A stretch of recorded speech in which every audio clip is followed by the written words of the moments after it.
for the third respondent, of the third interested party, sorry. I have already agreed with your sentence that you must accept it.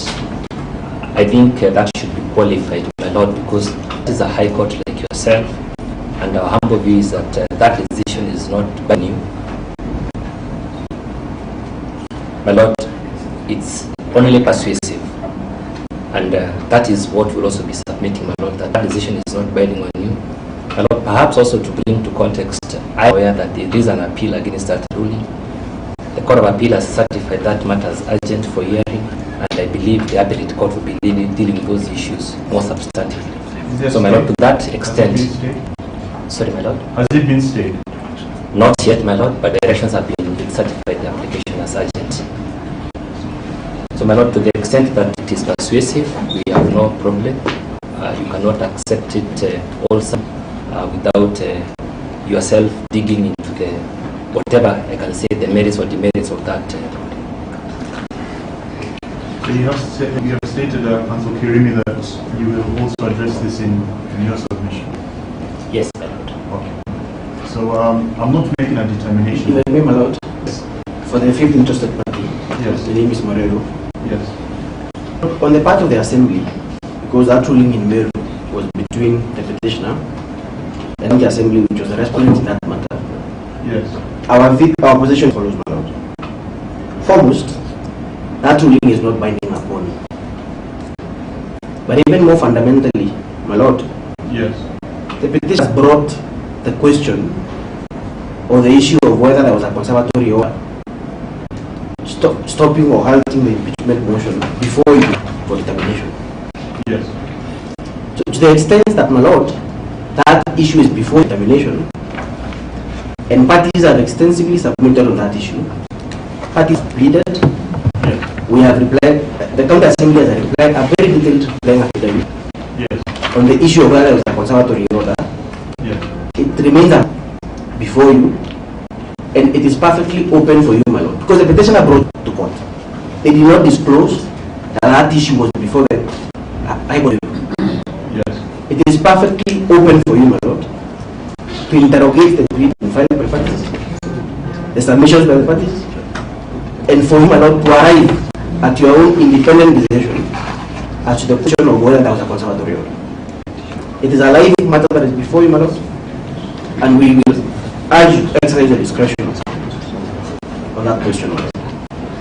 When your time is reached, we will submit on that with more breath. Thank you, my lord. You may proceed. Thank you. Just one comment, the record and capture that. Mr. Mawira says that the petitioner came here and didn't disclose to this court that there was a pending contempt of court application at Meru. The farthest an advocate can go from the truth is that submission. The farthest, because the petitioner, in fact, attached the full contempt of court application in Meru as an annexure to the filings here. How clear can a disclosure get, my lord? I have been at the bar for the last 20 years. Can't imagine a clearer disclosure than actually photocopying the full contempt of court application and putting it before you as one of the annexures. And more importantly for me... No, that's not how I do things. Let Council finish his point. Yes. Yes, Council. Just for completeness of record, that application is to be found in volume number 9 of the documents before you at page number 64. At page number 64 onwards. Order number 2 is that the Speaker of the County Assembly of Meru, I. Bundi Solomon, the Clerk Meru County Assembly, Jacob Kirari, and Zipporah Kenya, a nominated member, the condemned be cited for contempt of the orders of this court issued on 24th and 29th July 2024 by Justice Linus P. Kassan. It doesn't get clearer than that. Allow me to progress. Just a moment, Councilor. Yes, there was an interjection. My lord, the interjection is the issue that the petitioner did not disclose is that the question of the conservatory was pending in another court. It's not a question of contempt. It's the issue of whether the High Court in Meru and this court, there's a possibility of these two courts having a conflicting decisions on the issue of conservatory. That is the issue. It's not the content. Let me progress so that there's order. Just a moment. Just a moment. Your time is not free, so I will. This is an important thing because there are certain consequences to the High Court making a finding of contempt, rather allowing a contempt application. Those facts, the factual basis that led to that decision, then be res judicata. That is the uncontrovertible position. The High Court cannot speak on the same facts, same law, same circumstances twice. That is not open to us. So what I will invite those opposed, I will add a little bit more time so that you're able to canvass that point. Because I do not want, when I retire, for myself to call you back to have that discussion. So we will have it extensive as to what is the application and import of that recently delivered ruling. You will appreciate, counsel, that it was delivered just about a week ago, so I could not call you to comment on it or to file supplementary submissions on it. So we'll have to do that. Councillor Weru, your time is back on. Thank you, Madam. Before I progress, I noticed that when we took the quorum, the council for the second interested party was not present. Yes. My learned colleague Eunice Lumala is present. It's only good that I put her on the record formally. Thank you, Council. Good afternoon, Council. How are you? I'm fine, thank you. It's not good afternoon. Good morning. Yeah. And apologies for coming in late. I was before an arbitral tribunal. Thank you. Thank you. Yes, Councillor Weru. Thank you, my lord. I have already agreed to court that paragraphs 33 to paragraph 40 of that ruling, which is at pages 115 to 118 of volume number 10, are crucial. But I'll read them without asking the court to record that verbatim because the record before the court. And this is what the brother Justice Muridi observes. Yes. The court orders as issued on 24th July 2024 were clear, halting in any way the impeachment process against the petitioner pending the court's delivery of its substantive ruling. However, the respondents on 30th July 2024 proceeded to withdraw the previous impeachment motion and pave for the introduction of a fresh impeachment motion. However, the orders as issued on 24th July 2024 were still in existence and had not been vacated by the court on application by either party to the suit. The respondent acted in contempt of court by seeking to reintroduce a new motion of impeachment against the applicant. It is the old lesson in Hodkinson's case, Hodkinson v. Hodkinson, Volume 2, 1952, All England Law Reports at page 567, where Justices Somerville, Denning, and Roma taught yet again to obey all extant orders of court.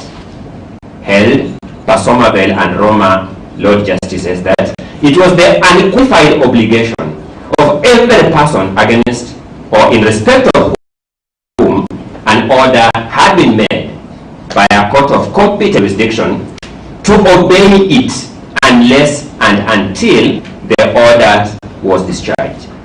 I draw my court's attention to brothers highlighting and underlining to add emphasis to the words unqualified and the words to obey it unless and until the order was discharged.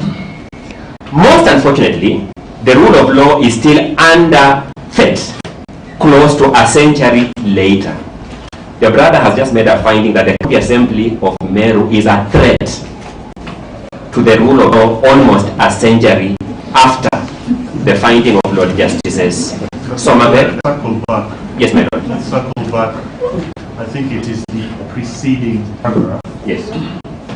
A large part of the defense by the respondent and also by the county assembly is initial order applied to an initial motion, Yes. which was then withdrawn, Yes.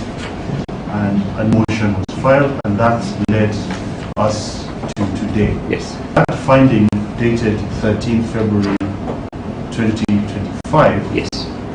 appears to state, Yes. not as plainly states, Yes. that the act Yes.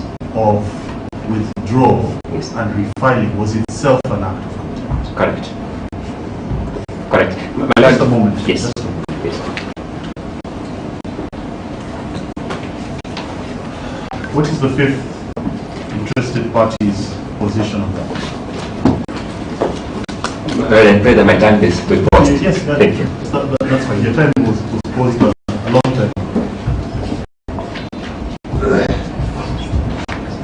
Lord, allow me to roll on behalf of the sixth interested party, the mover of the two motions, Yes. to give a bit of context to that. My Lord, first, introduction and withdrawal of motions in the Assembly is guided by the standing orders. Just a moment. Just a moment. What I cannot set in review of that decision. It is a decision of the High Court and High Court judge. All we need us to agree upon is what is the import of it for the High Court. Can I look at a finding of contempt, because there is a finding of contempt, respect to the second motion and his just that. What is it? My Lord, our view is that the ruling that my senior talked about Yes. is with regard to the impeachment motion, the initial motion that was dated 15, and that was tabled on 17th of July. That's not what the ruling, that is not what the ruling says at all. The ruling says the mere fact of withdrawing the initial motion and filing a fresh motion was itself an act of contempt. It's plain. You will not get another opportunity. What is the question, my Lord? Sorry. What is the import? Does that bind you that that second motion was in contempt of a court? My Lord, for the fifth interested party, Yes. in response to your question, my Lord, the ruling of 13th, that where there's a finding that the act of withdrawal was in contempt of court. As a fifth interested party, my Lord, our position is as follows. Firstly, Yes. we will not be asking you, my Lord, that decision by the High Court in Weru. Yes. Asking you to sit on appeal of that ruling, my Lord.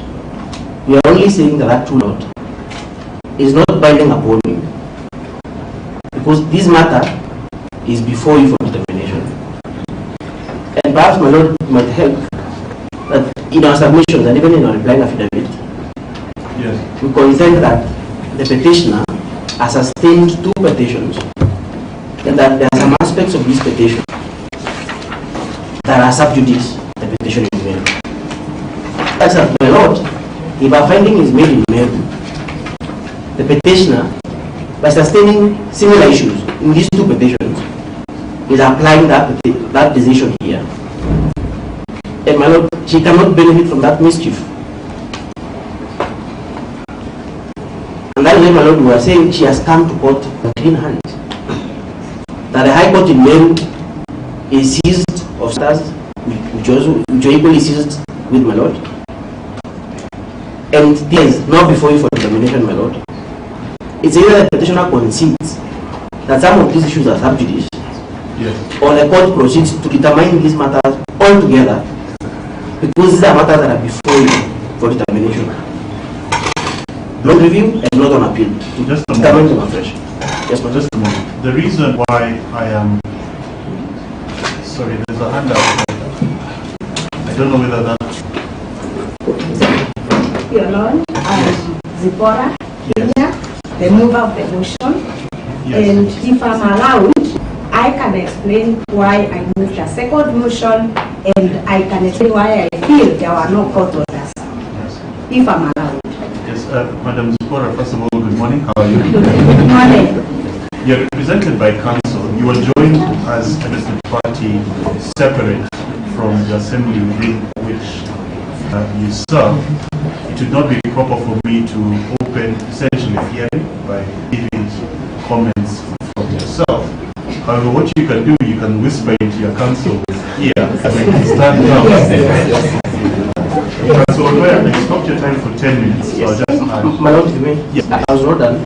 Oh, sorry, neither was I. Then I lost my train of thought. The reason I'm stressing this point is it is potentially determined at this time if indeed it has already been defined that the second motion was in contempt and the High Court sitting as this judge cannot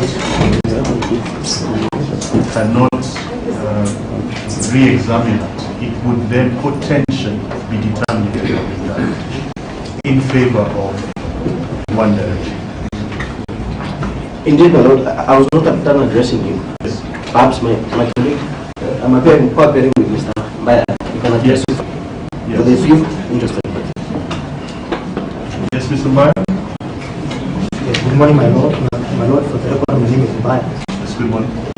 Yes, this is a very critical issue before the court, my Lord. Yes. And I will try to make it as simple as possible for the court to be able to make a good finding on this issue. Yes. We're having a situation here, my Lord, where we have two petitions filed by the High Court in different stations. One in Weru, one before the Lordship. Yes. My Lord, station in Weru faces quite a number of issues which are before your Lordship this morning. Yes. My Lord, the petitioner goes to Weru, files a petition, Yes. gets orders on the issues that she's in Weru. Yes. But then she comes before your Lordship, she files a petition and seeks to get the same order. The only difference that she does is that the respondent in one case is the county assembly and the respondent before your Lordship is, but essentially the petitions raise the same issues. She gets a ruling in Weru on none of the issues. Yes. And she expects to get probably a single order before your Lordship. She comes to the room before your Lordship and she tells you that these matters that are raised before your Lordship should not be considered Yes. by your Lordship because the petition that you had filed early in Weru has already determined that issue. You are now bound and cannot proceed. That is what the petitioners are telling you, my Lordship. Yes. It is a clear abuse of court process, my Lord. Because those issues which are before your Lordship and the interested parties are sensibly submitted on. So the question before you this morning is very simple. You have a petition before you which raises these very issues that you are bound to determine. But now the petition is telling you, no, don't determine them even though we raise them before your Lordship for the simple reason that now you have a favorable ruling before High Court has made. And this is our contestation, my Lord. Yes. The proper thing for you to do, the proper approach before this honorable court Yes. is to reconsider the petitioner's petition for the court on that issue and the responses filed by the respondent and interested parties and reach your own conclusion based on the petition that has been filed before your Lordship. It's only that way, my Lord, that justice in this case can be served.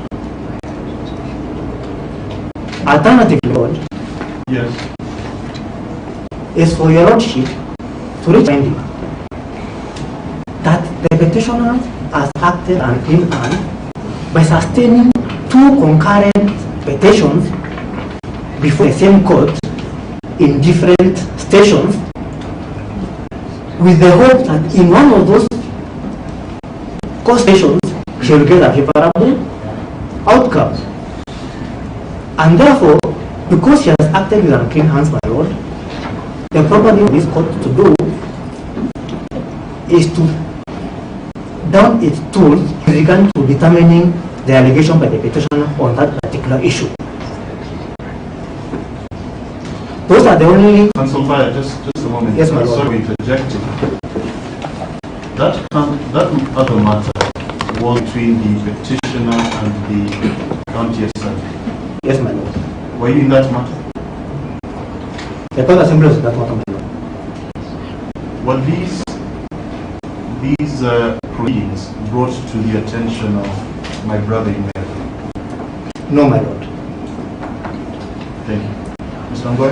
Your Lordship, before Council takes over, I just want to... No, we are... I've got... Yes. So the county assembly, just 1 minute. My lord, there's another potential danger, my lord. Yes. We've treating that ruling as having settled that issue. Because for the very interested party, my lord, our position is that that ruling is per incuriam. That ruling was made without regard to the relevant law on content of court proceedings. And if it is treated, my lord, Council, it's a pending matter. I'm very, my lord, very well, my lord, I'm saying that if this court was to treat that ruling as determinative of that issue, and the Court of Appeal ultimately reverses that ruling, it will create a very untidy situation, my lord. The law and precedent that guides judges requires judge when something has happened and parties perhaps not had the opportunity to address it in their written submissions, the judge is bringing to the attention of parties. I have done that. I am also required to get a feel of it, which I have done. I have also given you a very clear direction that when your time comes, I will add time so that you're able to canvass that Very well, extensively. Let the petitioner proceed. Thank you. Well, for my law studies, I had interest in literature. Yes. Chebe taught me that an old woman feels very uncomfortable when dry bones are mentioned. So I proceed. At paragraph 35, Yes. the brother finds as follows, that in material, that the clerk of the county assembly, the deponent of the respondent's replying affidavit, believed it to be inconceivable that the court granted the said orders without first determining whether it had jurisdiction, or it granted, quote unquote, a blanket order effectively shielding the petitioner from present and future impeachment processes. Judicial authority of the sovereign state of Kenya lies with the court, and the members of the county assembly could not validly second guess the orders of court. I emphasize the words, could not validly second guess the orders of court. I make a submission here that the second guessing of the orders of court has thereby been declared to be invalid when the court says it could not validly guess the orders of court. It behoves them to seek the review, setting aside or variation of the order, not to act in a manner contrary to the order merely because they believed it not conceivable that the order would have been issued by the court. Conclusion. Clearly, the respondents were in contempt of court. That's a definitive finding.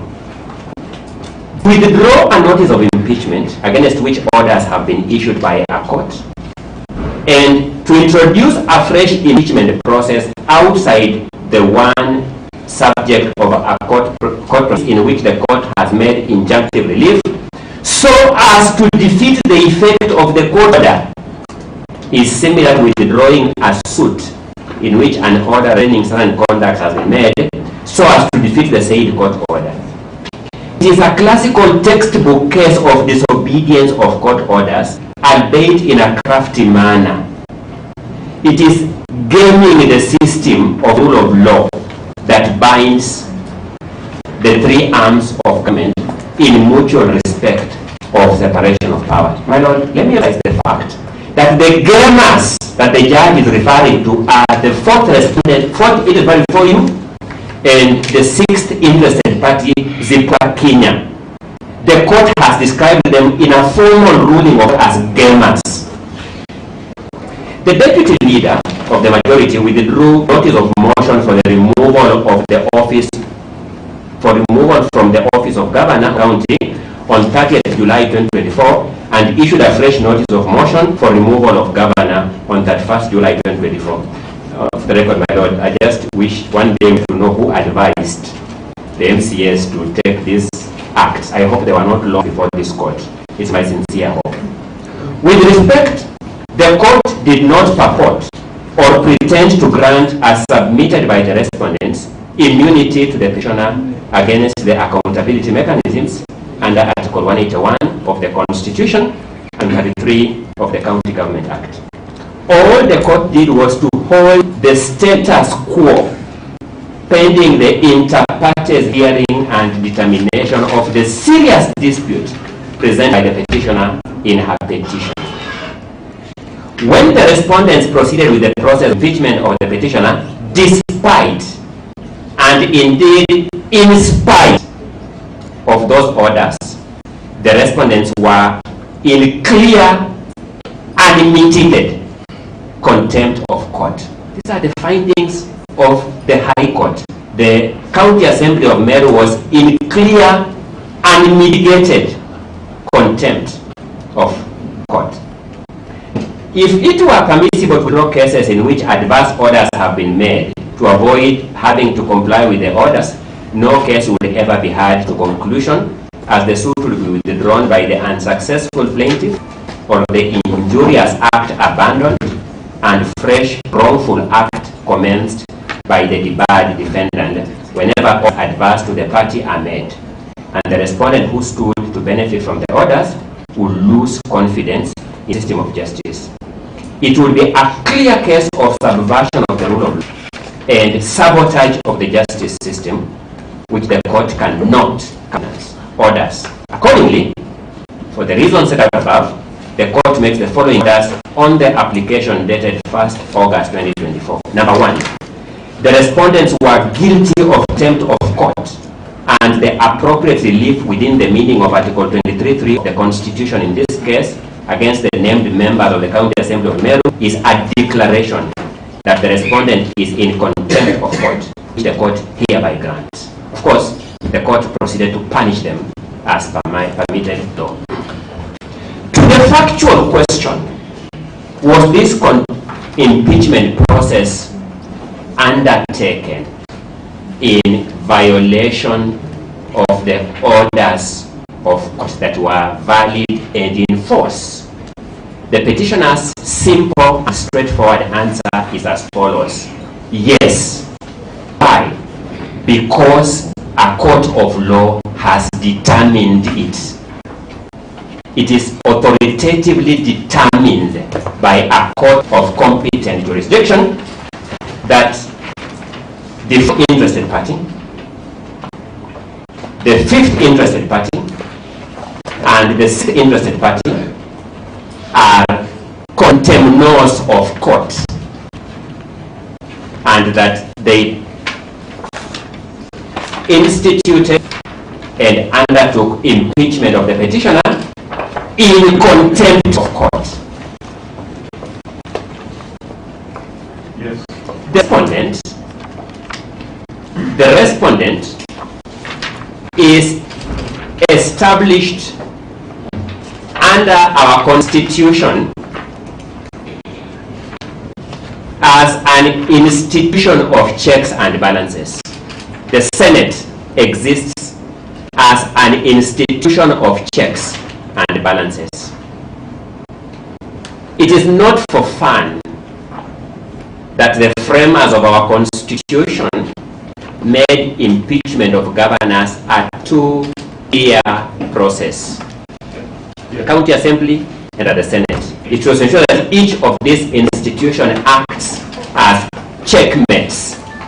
Yes.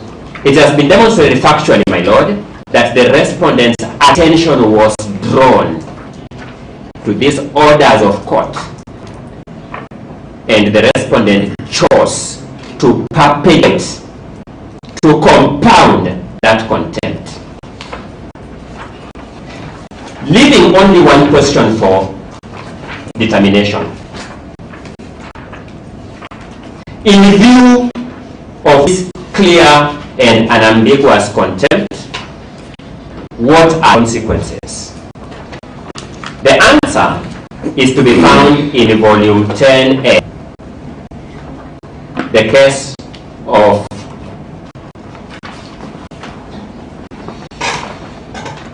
Honorable Martin Nyaga Wambora and 4 others versus the Speaker of the Senate and 6 others. The same respondent before you, my lord. Yes. And it's very curious that 10 years, a decade before this contempt of court, a decade before this, the court had warned the respondent before you consequences of this kind of actions. Yes. At paragraph 281 and 282, the court will find the consequences of this act, and I quote, "We, however, find the reasoning in Clark and others versus Chadban and others, 1985, volume 1, OER, page 11, most attractive in regard to our instant case. In this case, it was held, and I quote, an act done in willful disobedience of an injunctive or court order was not only contempt of court, but also an illegal and invalid act, which could not therefore effect any change in the rights and liabilities of others. I need not cite authority for the proposition that it is of high importance that orders of courts should be obeyed. Willful disobedience may properly be described as being illegal.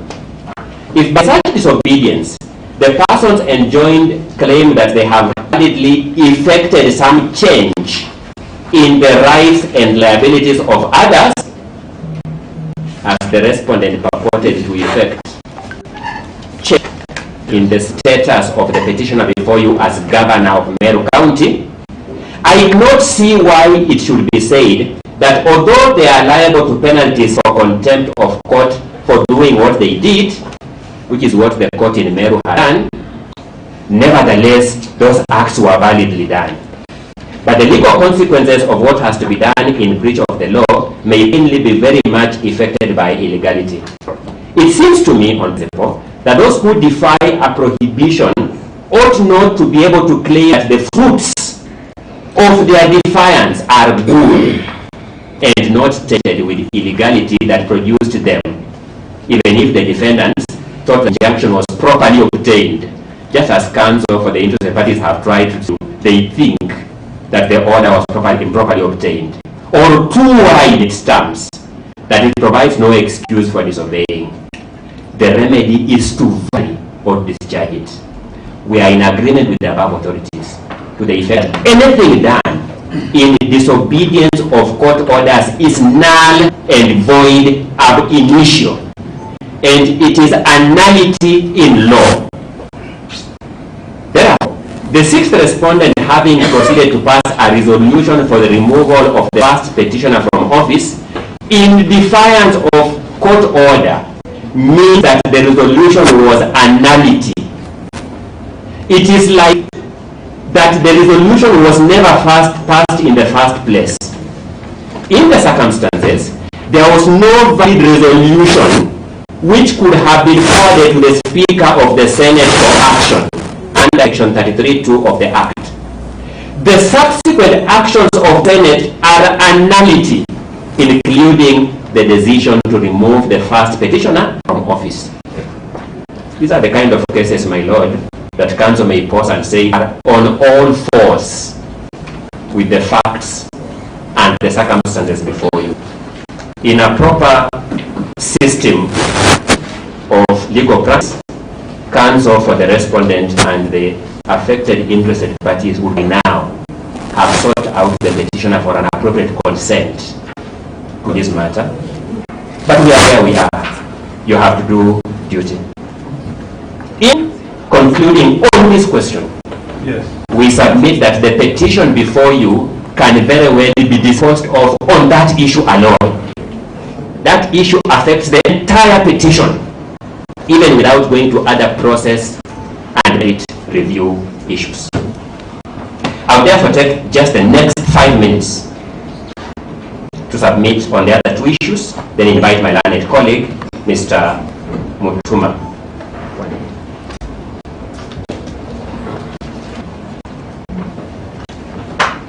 Yes.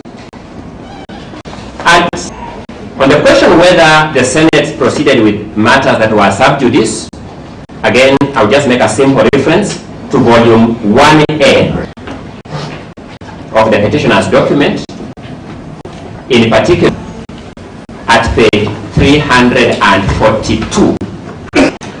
That page is a continuation of the answer of the afternoon of 20th August 2024 before the Senate of Kenya. At the third last paragraph, the attention of the Senate was brought to the following fact. I said then, and I say now, that the second set of matters I want to deal with are... Just a moment.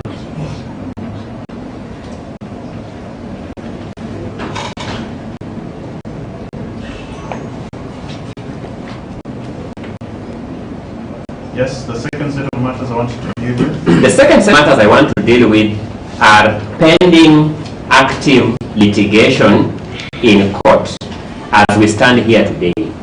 What I will describe as matters that are sub judice. Count number 1, paragraph 1 of the impeachment motion alleges that the governor illegally revoked the appointment of CPA Virginia Kawira Miriti as the Chief Executive Officer, CEO of the Meru County Public Service Board.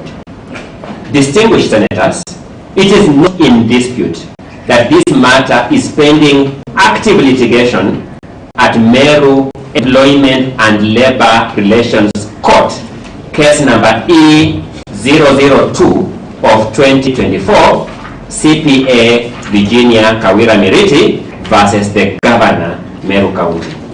The Governor invites the Senate to consider, as a matter of principle, what is its policy on matters sub judice? What is the policy of this Senate on matters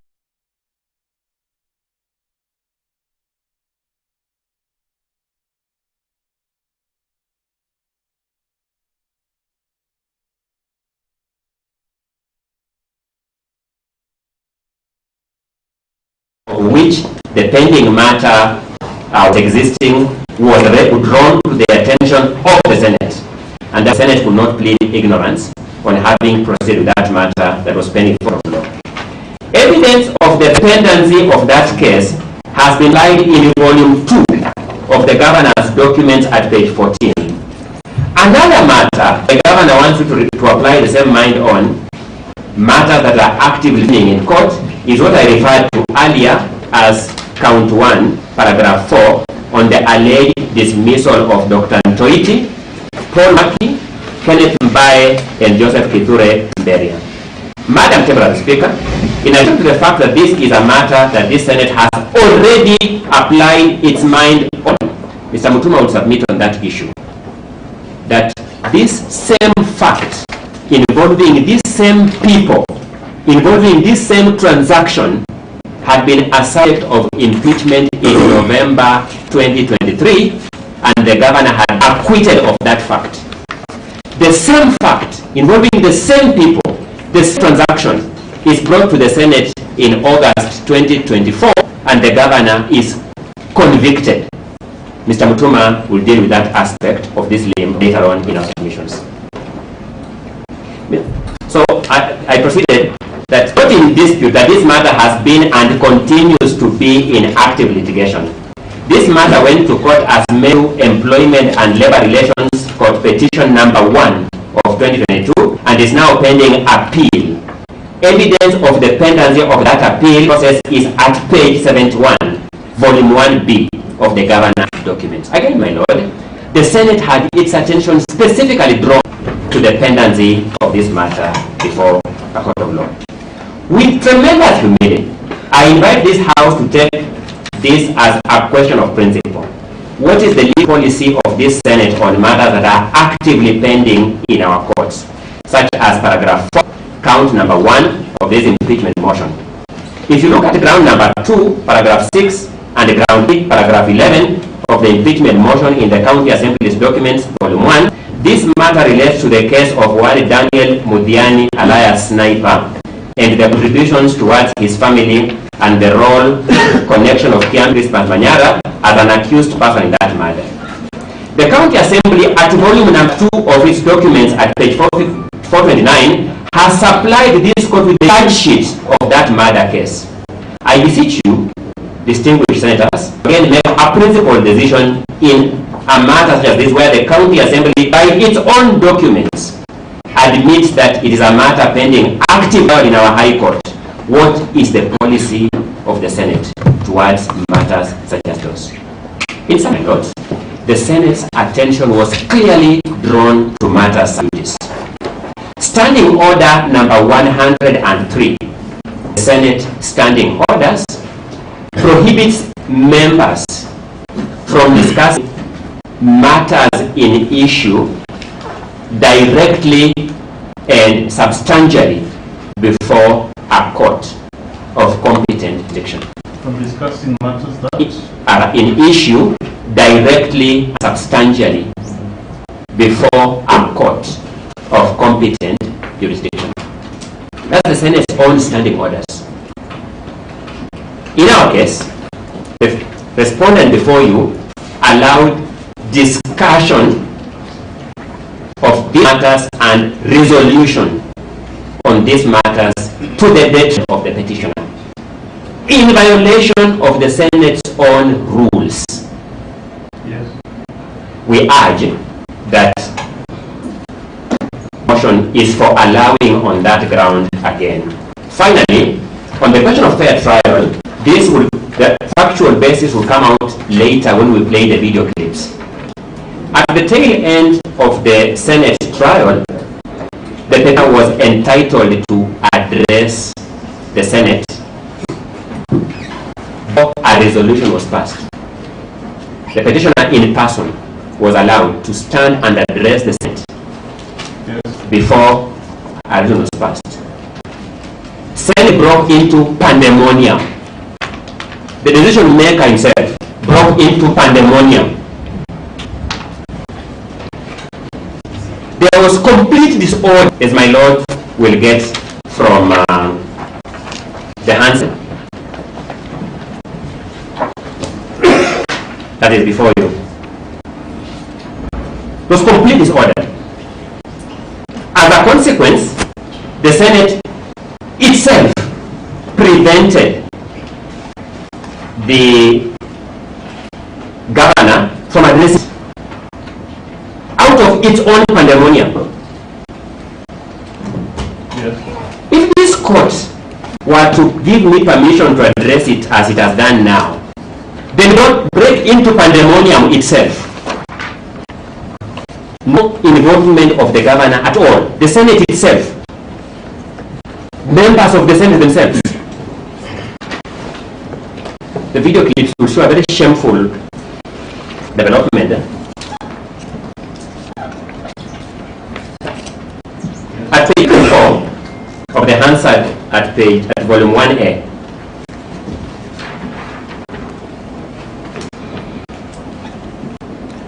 you will see Senate has a very interesting payment generally by tradition, has an interesting way of calling noise. It calls noise loud consultations. So you will see multiple references to loud consultations. Just before the speaker holds Boni Halwale to be out of that, then you will see again loud consultations, then loud consultations. So you will notice that these multiple references to loud consultations progress on page 355. All these, my lords, are noisy sessions. It is Senate's own decorum of sanitizing its documents out of tradition. We don't blame them. Out of tradition for consumption of the outside world. This is the environment in which the governor was treated first. So she was denied a chance to be heard, which is entitled to by the rules of procedure. involving impeachment in plenary. She is entitled to be heard. We urge that impeachment of the governor before the Senate constitutes a duty that can be resolved by application of law within the meaning of Article 50 of the Constitution. That motion itself constitutes a dispute that can be resolved by application of law. And therefore, the governor was entitled to a fair hearing before the Senate, and denying her that opportunity to be heard by Senate's own breakdown of order violates her right. On those three grounds, I'll be inviting this court to make a finding in favor of the petitioner and, in substance, quash the resolution of the Senate. Allow me to invite my learned colleague, Mr. Elias Mutuma, to carry on from there. Perhaps we'll start by getting a time indication of how much time I've spent and how much time my learned colleague has, just for time management. You have that you were to stop at 1:15. You will now be stopping at 1:40.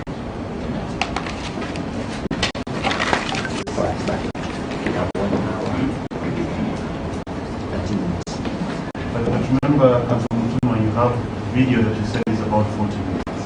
There's also a first interested party who would require about 10 minutes. Thank you, Your Lordship. I will address you on the remaining three issues. My learned senior has done a good job, and therefore I will not go so far with the issue, the right to fair hearing, save for just giving you the constitutional background of the same. My main address to you, Your Lordship, will be the constitutionality of Section 33(8) of the Government Act, and how that provision of the law is the right to fair hearing and contravenes the provisions of Article 52(0) of the Constitution. My Lord, the petitioner has moved this court and has invoked three specific and exclusive jurisdictions as found under Article 165 of the Constitution. Yes. The first jurisdiction that has been invoked is for Your Lordship to exercise your original and exclusive jurisdiction to determine whether a fundamental right under the Bill of Rights has been denied, threatened, or violated. 165(3)(b). To that extent, Your Lordship, we will be demonstrating that the respondent in this violated the right to fair hearing. Second, and most importantly, Your Lordship, is that you've been invited to exercise your jurisdiction under Article 65(3)(d) to interpret the Constitution, in this case Article 52(0), and how it's with the provisions of Section 33(8) of the Government Act. Yes. The last piece of jurisdiction that has been invoked, Your Lordship, is to exercise your jurisdiction and determine whether any act said to be done under the authority of this Constitution or any other law is consistent with the provisions of this Constitution. Yes. Your Lordship, the last aspect has been addressed comprehensively. That the right in this matter, Senate, purported to judge or perform certain acts which did not have the backing of the law, because the High Court in Weru had expressly barred that from happening. Yes. My Lord, sir, interested in looking at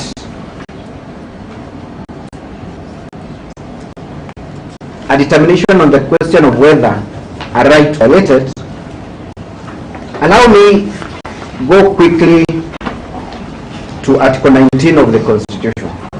Yes. Specifically 19.2, and this is what it states. The purpose of recognizing and protecting human rights and fundamental freedoms is to preserve the dignity of individuals and communities and to promote social justice and the realization of the potential of all human beings. 3. The rights and fundamental freedoms in the Bill of Rights belong to each individual and are not granted by the state. That is very important to me, Lordship. That the rights and freedoms under the Bill of Rights, they belong to each and every individual. They are not granted by the state, not the County Assembly of Meru, not the Senate, not in this court. We are born with those rights. Yes. I move to Article 20 on the application of the Bill of Rights. Under subclause, the Bill of Rights applies to all law and binds all state organs and all persons. There is a reason why, my Lord, I am emphasizing all persons, every individual. Now, 22 says, every person shall enjoy the rights and fundamental freedoms in the Bill of Rights to the greatest extent consistent with the nature of the rights, fundamental freedom. Yes. Then the Constitution places an obligation upon you, Your Lordship, under subclause 3 of Article 20. In applying a provision of the Bill of Rights, a court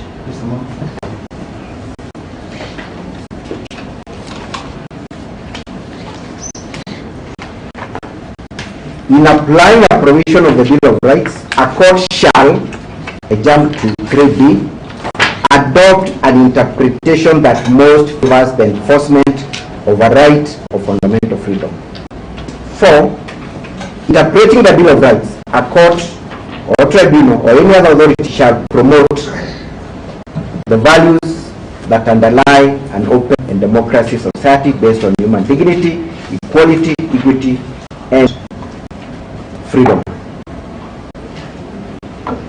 My Lord, the reason why I've taken you through that journey is because when you look at the respondents' response alongside those of the interested parties opposed to this petition, Yes. have argued that the petitioner cannot enjoy the rights under Article 50 2O of the Constitution.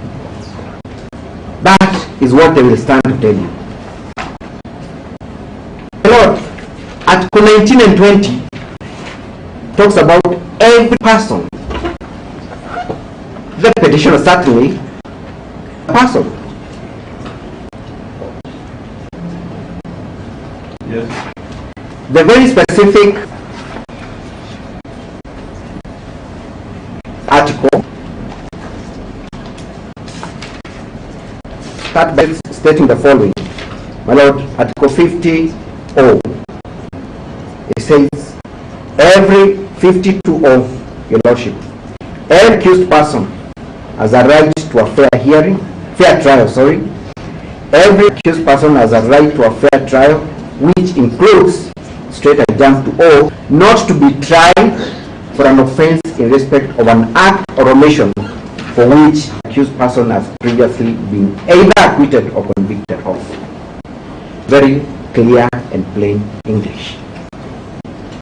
I, Your Lordship, to apply a literal meaning to the application of Article 52O. Now, the rest, alongside the interested parties, Yes. will argue that the rights under Article 50 are only available to a person facing criminal charges exclusively. For the word they have used is purely in criminal matters. But my Lord, those are their words. I have combed through 50, I do not see any reference to criminal proceedings. Let's begin from where the article starts.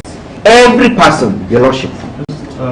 Just a moment, Counsel. Yes. So that I understand your point. Yes. Just read the opening line, Article 50, Clause 2. I'm there. That's actually where I was going, Your Lordship. Yes. That every person, starting from one. Yes. Beginning from one. Not from one, beginning Yes. from two. Yes. One is not, Correct. Correct, Your not Lordship. in dispute. Correct. You all know how one applies. Correct, Your Lordship.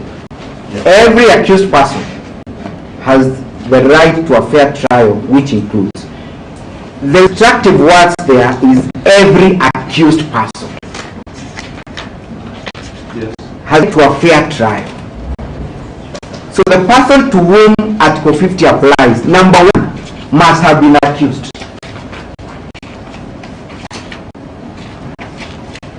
Not in a criminal trial, because that is not in the Constitution, but he is standing in the position of an accused person. Has a right to a fair trial. Therefore, they must be facing a trial. Yes. So the question is, was the petitioner facing a trial? Was she standing in the position of an accused person? The answer is yes.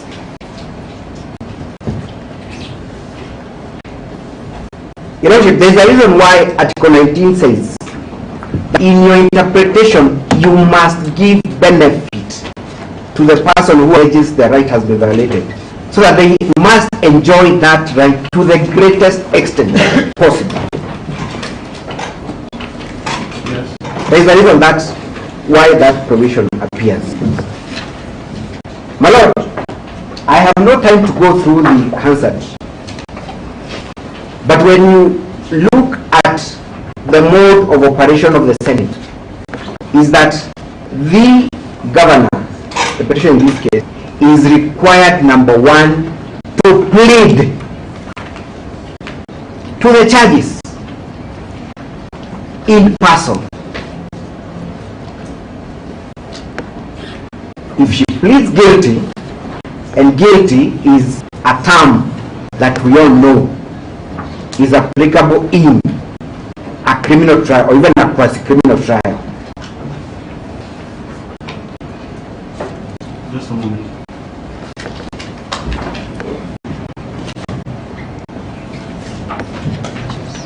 Yes, proceed. But I refer you to volume 1A and at page 11.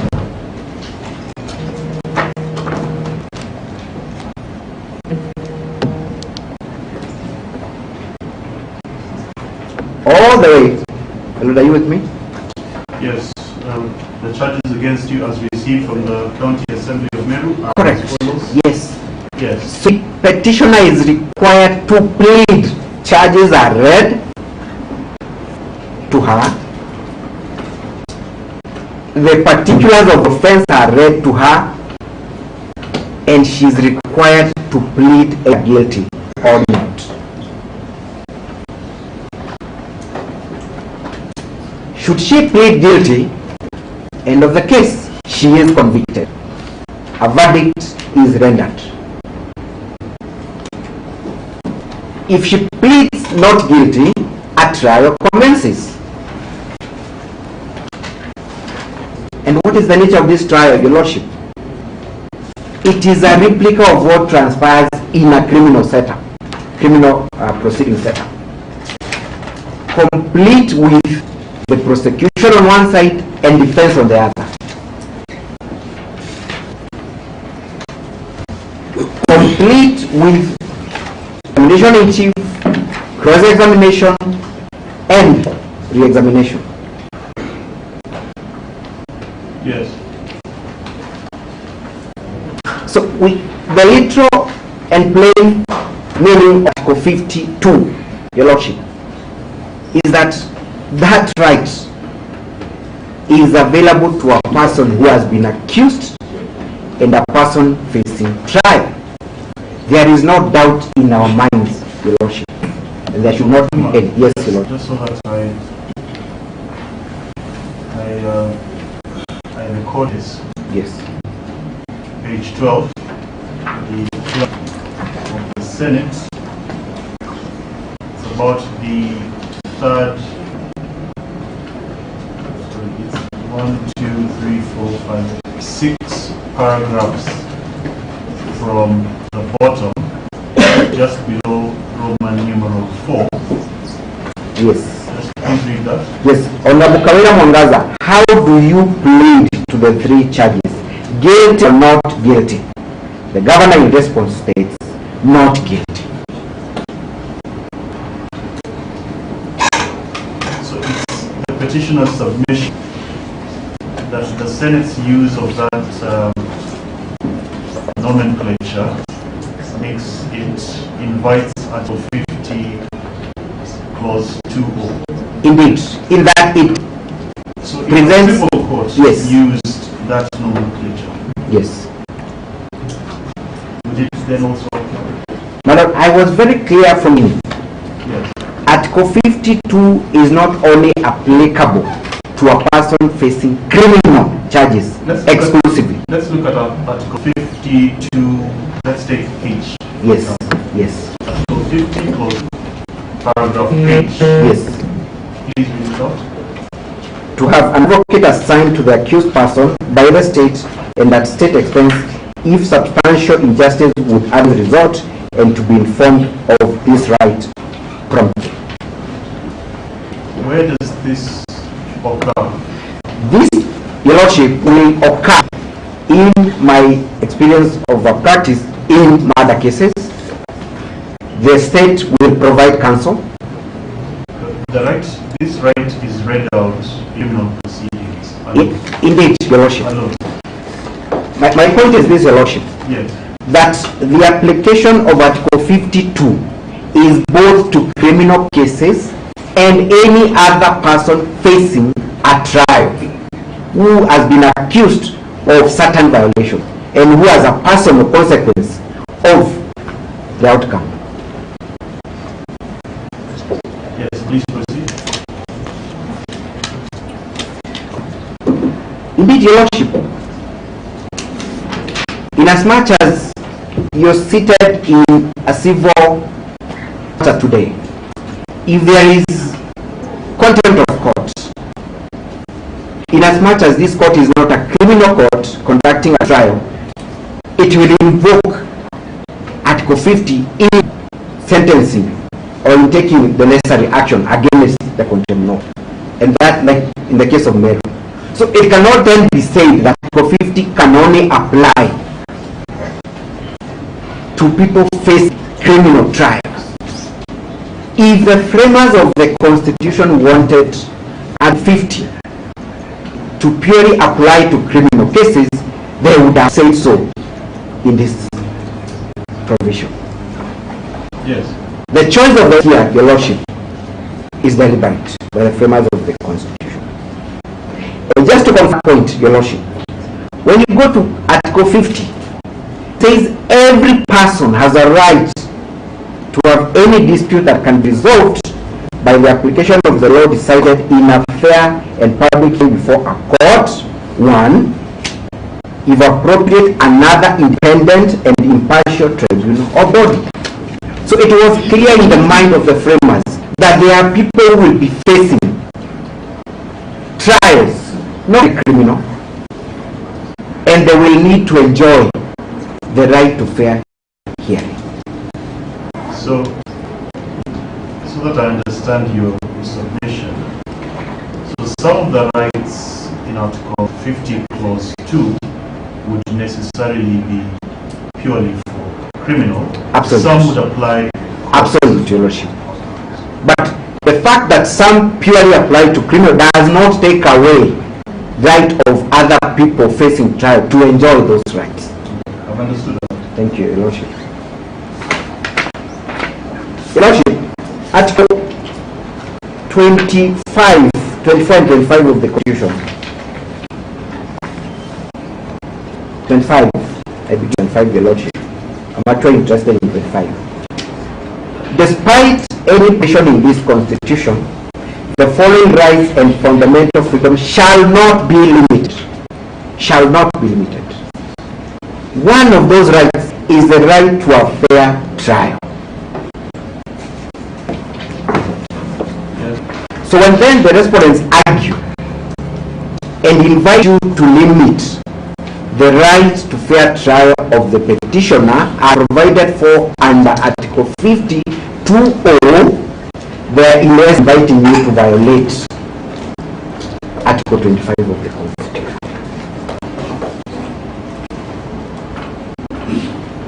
Yes.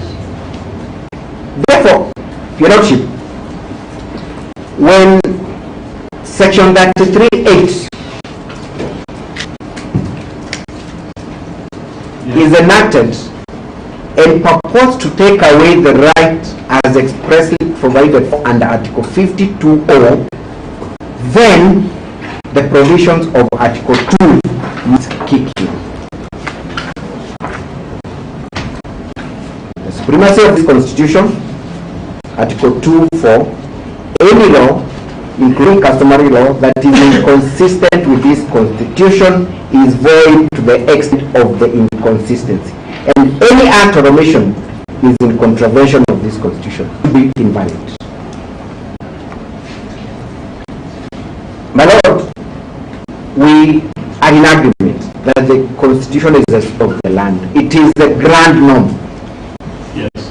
Upon whom all other norms, including the County Governments Act, must derive their validity.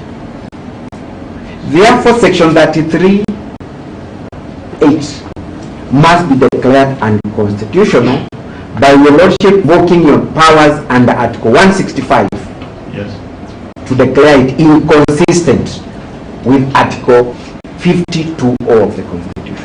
Why? Because it allows a person who has faced a trial, a person has been either convicted or discharged to face similar charges.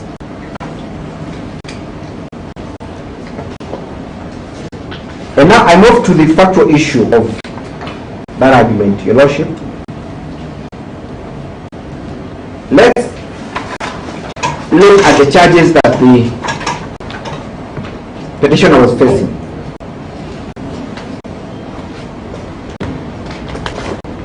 I think, Councillor Mutuma, yes, in the interest of time, that is not in dispute. Yes, we can don't also grant that. Thank you so much, Yellow. And in any case, we have highlighted the similarity between the charges that were preferred against the governor in 2023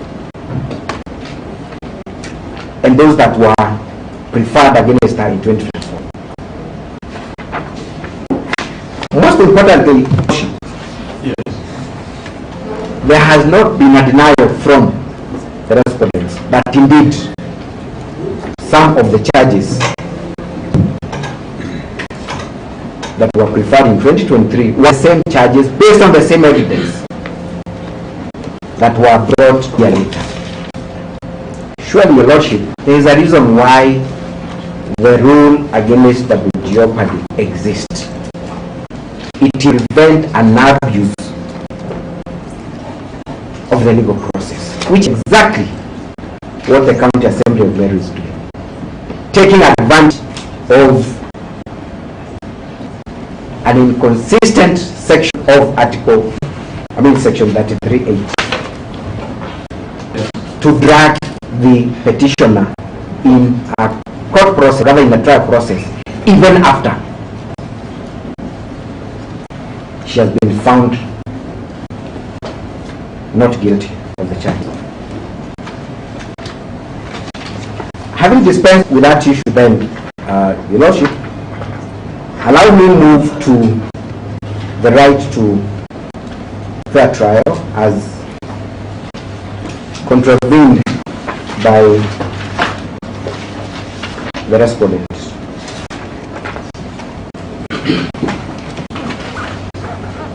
I believe you're now on 5, which is whether the threshold for the impeachment of the petitioner was in fact met. Yes, Your Lordship, I'll address that well.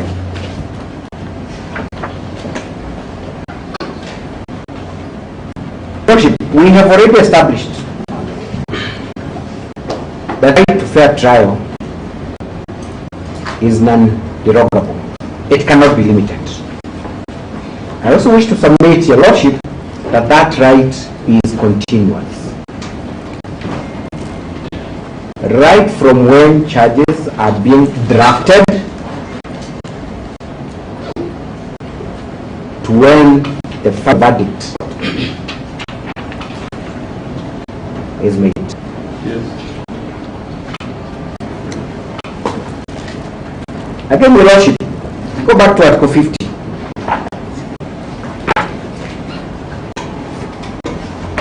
Article 50 says that every person has a right to have their dispute determined in a fair and public hearing before a court, if appropriate, another independent and impartial tribunal or body. The words I want to capitalize on is impartial, independent. Yes. Two, to also be presumed innocent until the contrary is proved. That's a right that cannot be taken away whatsoever by dint of Article 25 of the Constitution. So the respondent then act independently. Did they exercise impartiality? Did they presume the petitioner innocent and await evidence to prove the contrary? Then the answer is an emphatic no. They did not do that. Yes. Your Lordship, an old saying states that when the alligator comes out of the water and tells that the crocodile is sick, you must believe it.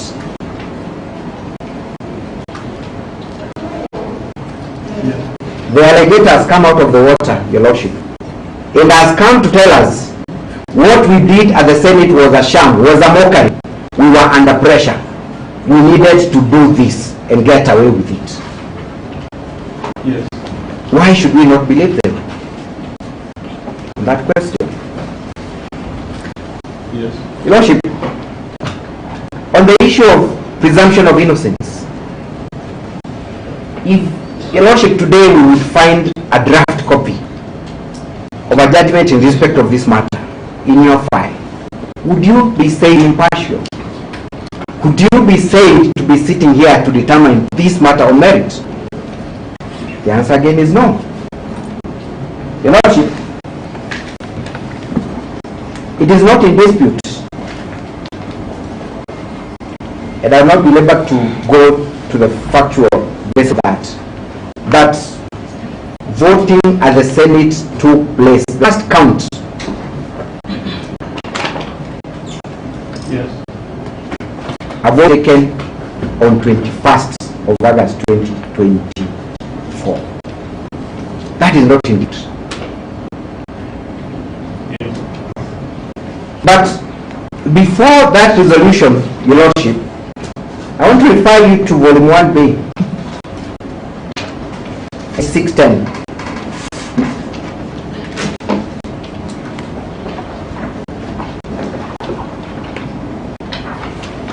I was in the Senate, the petitioner was in the Senate, Yes.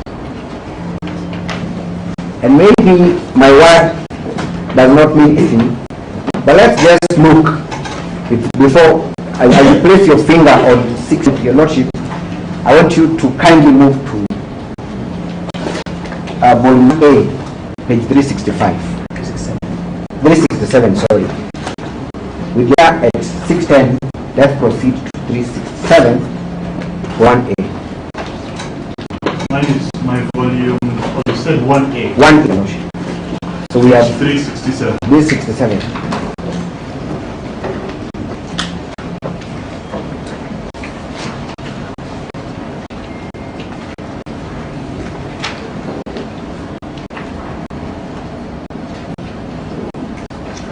Yes, I'm there. We are in the Senate, Your Lordship. Yes. and the House is about to adjourn, and this is what the Speaker states. Now you may be upstanding. Honorable Senators, there being no other business or order paper, the Senate stands adjourned until Tuesday, 17 September 24 at 2:30 p.m. Honorable Senators will be given priority to leave the chamber. Thereafter, the teams from the County Assembly and the Governor will follow, followed by the Mayor of the Republic. The Senate rose at 1:09 a.m. on 21st of August 2024.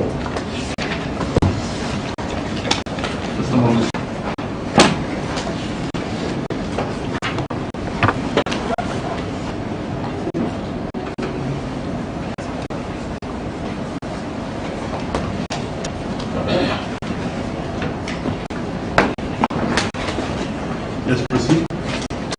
But before that, Your Lordship, before the House adjourned at 1:09 on 21st of August 2024, a communication be done by the Clerk of the Senate. That is to be found at page 610, volume 1B. And this is what the communication states. First, it is addressed to the Clerk of the County Assembly of Weru, Mr. Jacob Kirari. Reference is decision of the Senate on the proposed removal from the office by impeachment of Honorable Weru Kiri Mwangaza, the Governor of Weru County. At its sitting held on 19th and 20th August 2024, the Senate, sitting in plenary, considered the proposed removal from the office by impeachment of Weru Kiri Mwangaza, the Governor of Weru County, and found the following particulars of the allegations against the Governor to have been substantiated. The three grounds are listed. Pursuant to the provisions of the Standing Order 48.2, I here transmit a message by the Speaker of the Senate conveying the decision of the Senate County Assembly. We will demonstrate through a video evidence. The last count was voted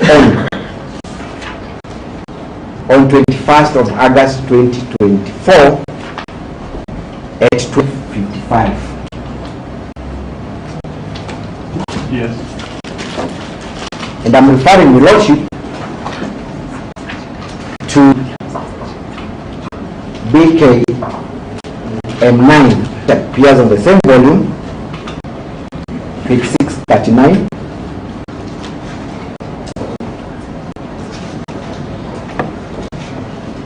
Yes. You will come across protests by a number of senators who absconded the votes. And Your Lordship, at page 642,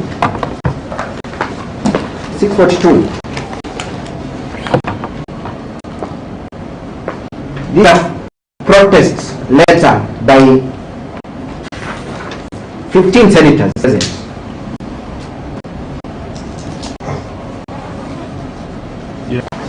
And it says, at 12:55 a.m., we register our protestation under Standing Order 91(1)B, as we were denied the right to vote. Of importance, this document, The page number 6.2, Your Lordship, of volume 1B. 640 of volume 1B. my 642 is not attached. It's a form, rather, Your Lordship, beginning with now, therefore, pursuant to article. Yes. Yes. Yes. My apologies. It's not a letter, right, Your Lordship. But let's look at the handwritten bit. Yes. It begins by a timestamp. It's at 12:55 a.m. Yes.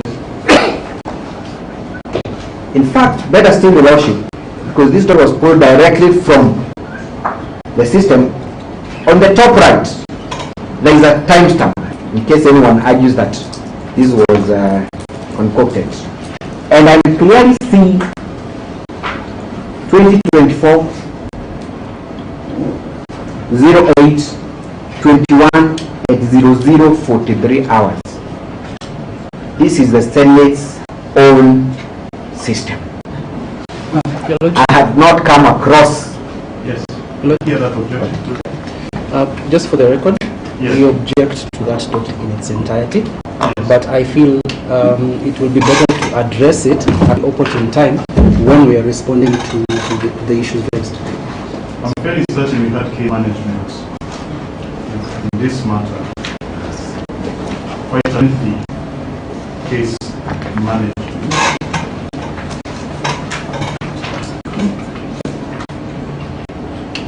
When did you become aware of Volume 1B, Council?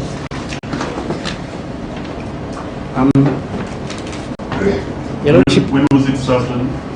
Your Lordship, the amended petition was served on 30th of December. 3rd January. Yes.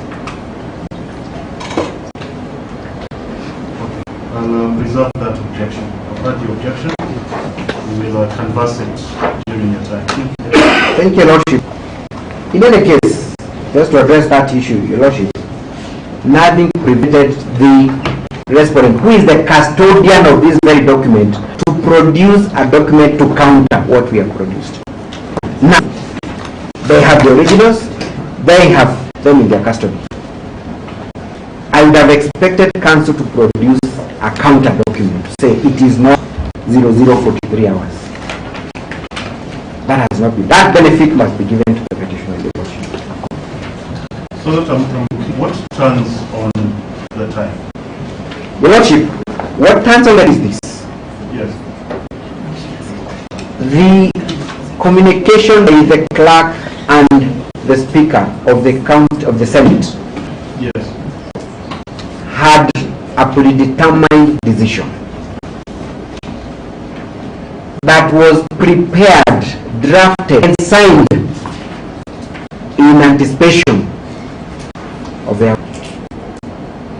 Yes. Because the only way you date a letter, you date the letter on the day you're working on it. We left chambers at 109. The last voting took place at 00:55. How could the speaker have communicated a decision that had not been arrived at hours before it was arrived at? So the letter by the clerk is dated 20th.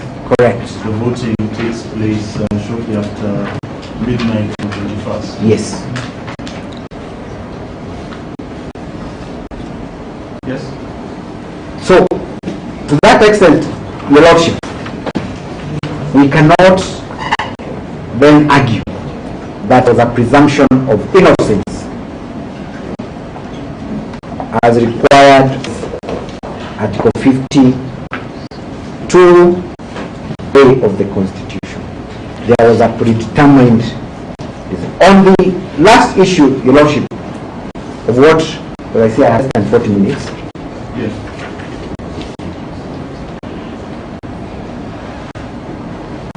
Your Lordship, it is a submission that the environment prevailing at the time, Yes. just before the voting, was such that it could not allow. Your Lordship, with your permission, can my assistant approach Yes. Yes. that? I think this is a good point for us to watch Thank you. the video. So I not say much, Your Lordship, but we will witness chaos, anarchy, violence, shouting at the tail end, making it virtually impossible for any meaningful determination to take place.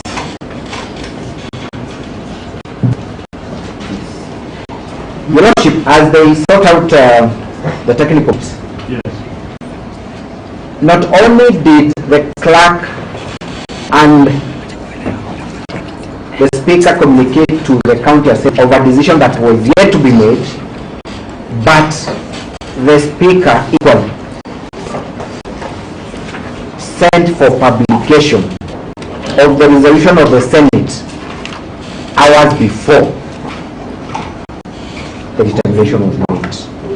And it is for that reason that we do that. That Gazette notice itself, which is dated 20th of August 2024, but published on 21st, was prepared in anticipation of the resolutions by the Speaker.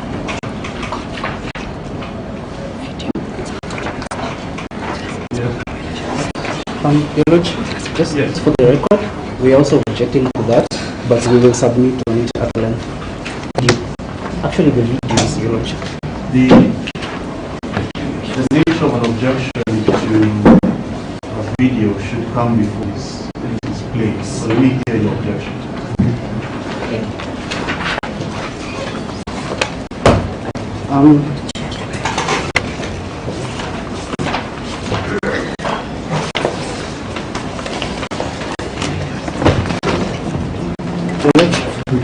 Yes. First of all, just a moment.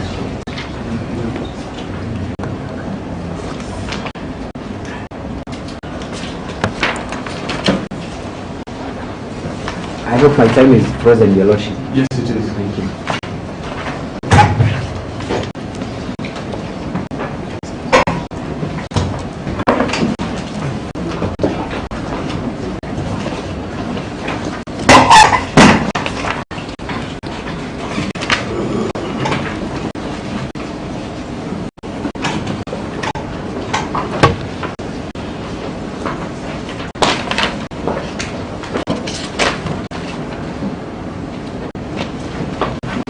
Yes, may I have your objection? Your Lordship, first of all, when this petition was filed, just from the facts of the case, a certificate of electronic evidence was sworn by Ann Maingi Brian Murithi.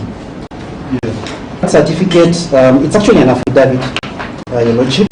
It was the 21st day of August 2024.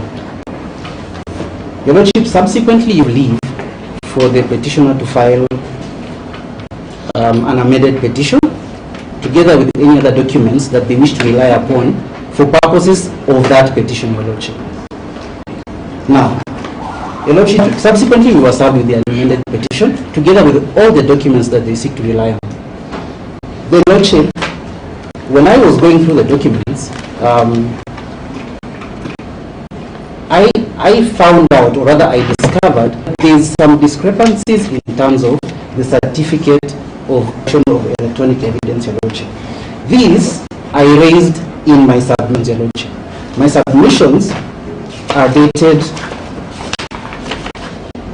the 11th of February 2025, Your Lordship. What is the discrepancy? Now, Your Lordship, the first discrepancy was particularly for the marked, and I will list them, Your Lordship. For the videos marked BKM6, BKM7, Yes. KM7 and BKM9, KM10, KM, the first KM. KM7 and BKM9, KM10 and VKM1, Your Lordship.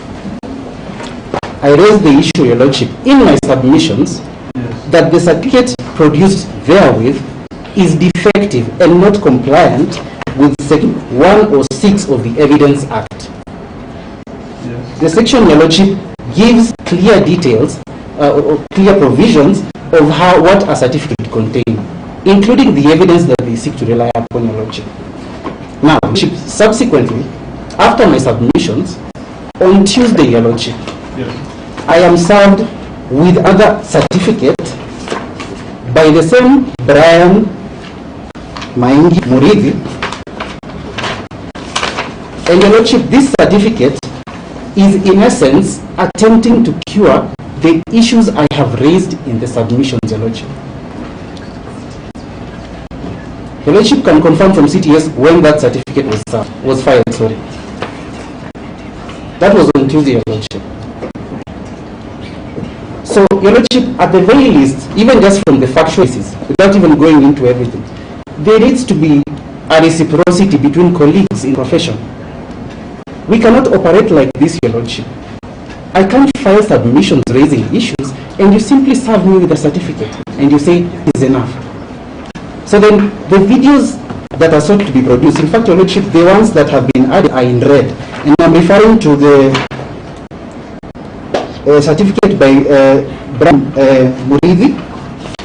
The same is dated 27th January, Your Lordship. And equally, Your Lordship, that certificate was served on Tuesday, but is backdated to 27th January, Your Lordship. And it was served on Tuesday. So then what is the effect of my submissions on this issue? Because a certificate is just produced and you're told, yeah, that is enough. Equally, Your Lordship, in these videos... Councillor, just a moment. Councillor Tuma.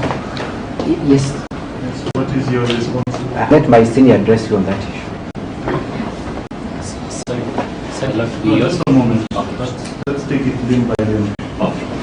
Yes, Councillor Ngoy? Yes, my Lord, what Section 106 of the Evidence Act requires is that video evidence be accompanied by a certificate. Yes. So be supported by a certificate. Yes. My Lord, I don't know it to be the law. As a matter of principle, even going with the fact that the law, I don't know it to be the law that the certificate must be filed at the time of filing the video evidence. I don't know that to be the law. Indeed, my Lord, even if no certificate had been filed, Yes. there is no prohibition in law for the petitioner to supply that certificate now in court. There's no prohibition in law. Yes. As I understand it, the purpose of the certificate is to authenticate the video. The purpose of the certificate is to authenticate the video. So that without getting into the other minor facts of when 5 I need to cross-check with our filing team now to get those minor details. As a matter of fact, on principle, Council does not dispute that as we seek to play these videos today, there is a certificate authenticating that. So, in view that in principle, I don't understand what substantive law violated in view of the concession that as we seek to play these videos now, there is a certificate backing each of the videos that we seek to play. There are other issues. Council referred to BKM as some of it. We have no videos under that label. We only have videos under KM7, KM10, and BKM1. So when you refer to, I had referred to BKM, just documentary annexures. So we're also trying to cross-check our documents just to confirm that there was no error in the branding, and I confirmed that there are no certificates under BKM. The first three. What is the source of these three videos? They are set out in the certificate as the various sites are set out in the certificate. The Senate's own website. The Senate's own website. The Senate's own website. Your Lordship, I beg to differ. Particularly KM10 is from a YouTube video from a channel known as Kenya News Alert TV. How is that a Senate video?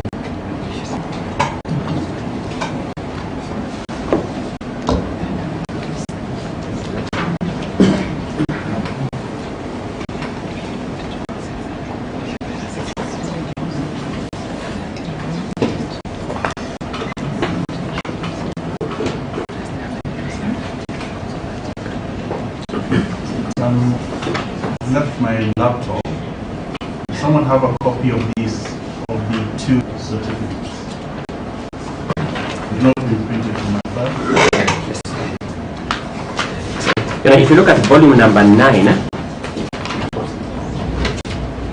at page 85 to page 89, is the certificate dated 27th January 2025. That's number 1. Your Lordship, I can spare you. I have both certificates here. I think that's the... Thank you. While at it, again, the court will take judicial notice of the fact that our parliament has a parliamentary broadcasting unit.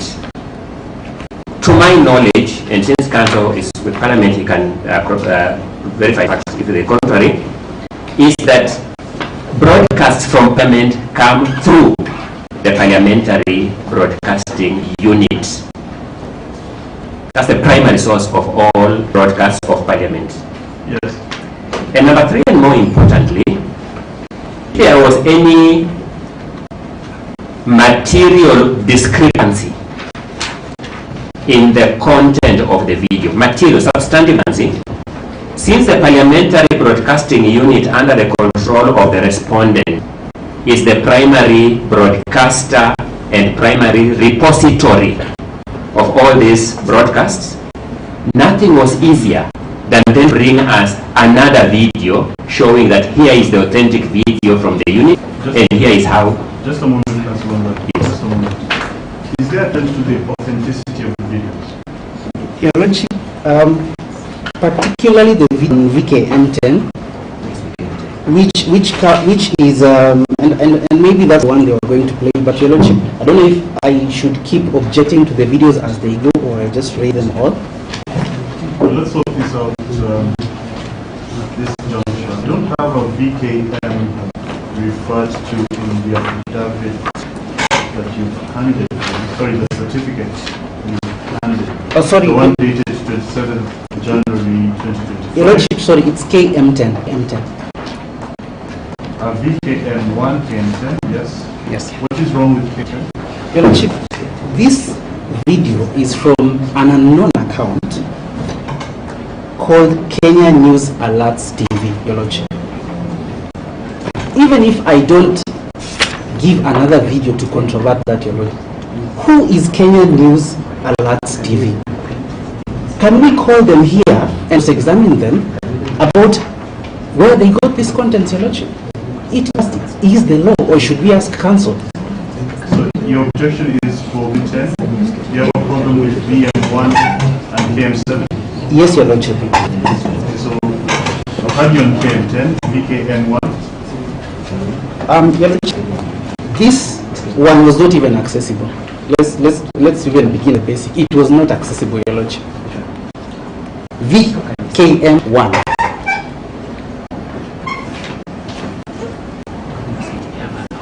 So we are here, we are playing videos, Your Lordship, like VK1M1. I have not seen the video. I don't even know which best the approach to go about it, Your Lordship. Let's watch the video. My Lord, yes. Sorry. I just needed to to contribute briefly on and just help us move forward. Yes. By saying that counsel is very lucky because he's practicing when we have the 2010 Constitution. Yes. And what he's raising is what Article 159(2)(c) came to protect us against. Unnecessary and procedural objections on technicalities when the authenticity of the documents and the videos are not in question.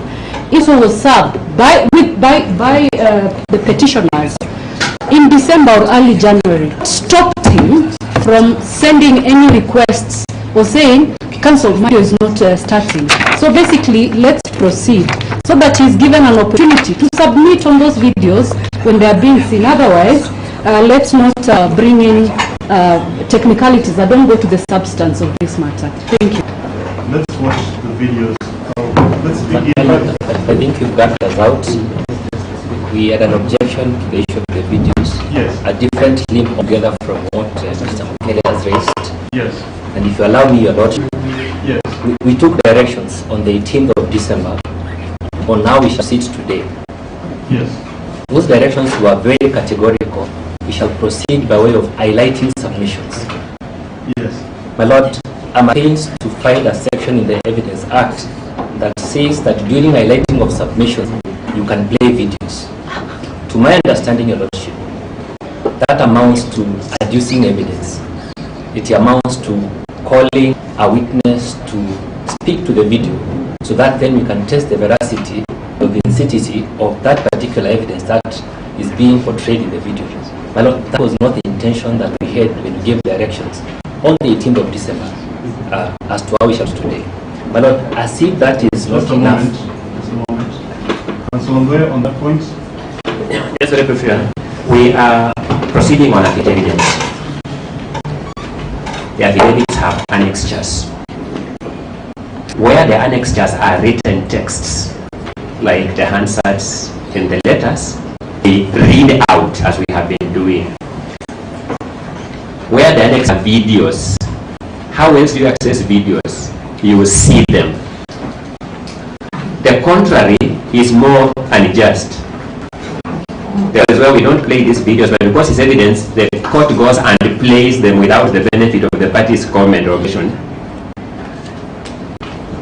That would be more unjust even to the respondents. I mean, how would they see it completely? So, the playing of these videos is just a reference to the contents of the affidavit.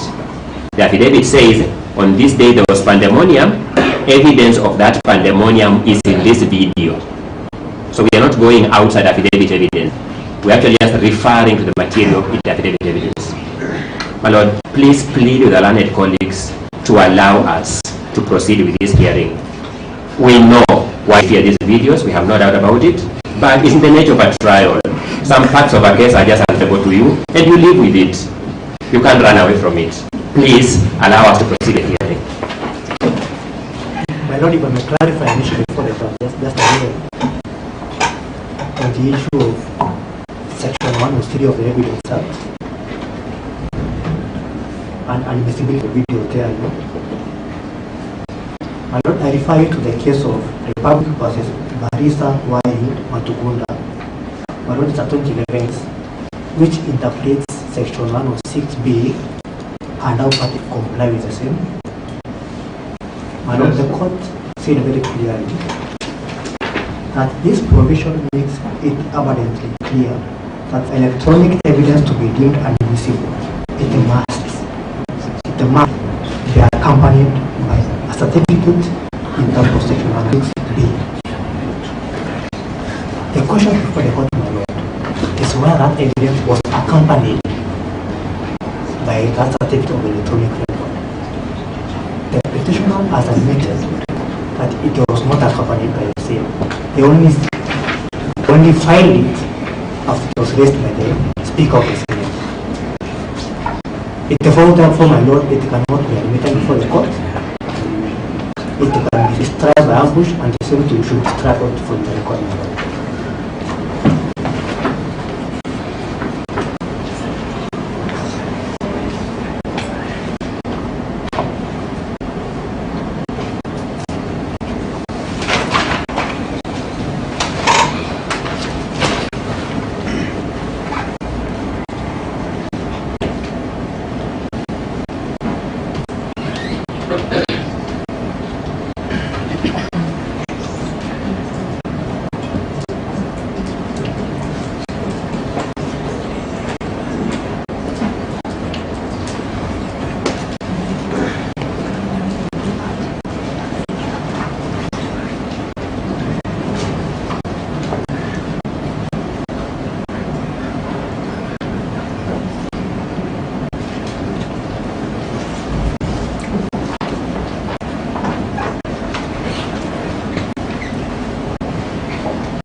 My Lord, and it's not my nature to do. The council have misled me in the authority he just cited a short while ago, because he read up to it and the authority says the contrary.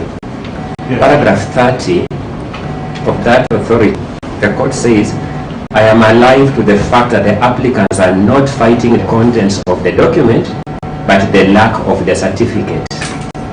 I agree with the learned trial magistrate that it's in the interest of justice that the respondents be allowed to produce the certificate at that time in the trial, and the court to deal with the evidence on its merits.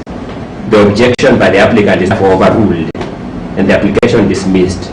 Isn't this that shows that an objection like that was overruled and the party seeking to produce will get allowed to produce it? How can counsel cite an authority partially, particularly where it's not supplied in advance? has a strong ethical duty when citing an authority ex tempore to be extremely candid. Otherwise, the authority my learned colleague referred to at paragraphs 30 to 31 of the ruling of your sister, sorry, my apologies, Justice Mbuati Mateka, which is the one she's referring to, I thought, says exact opposite conclusion of the one he's inviting this court to find. That's revision number E06 of 2021. To the extent that's not the one, then there is authority to that effect. George Gabriel Gekuru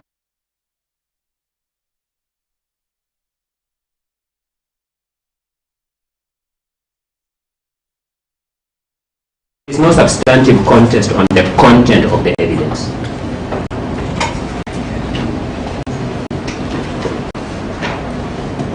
My Lord, I'm not sure whether Council and Court was referring to. So the vote is Republic vs. Barisa Waima Tubinga. 11 case, my Lord. And the court concludes as follows.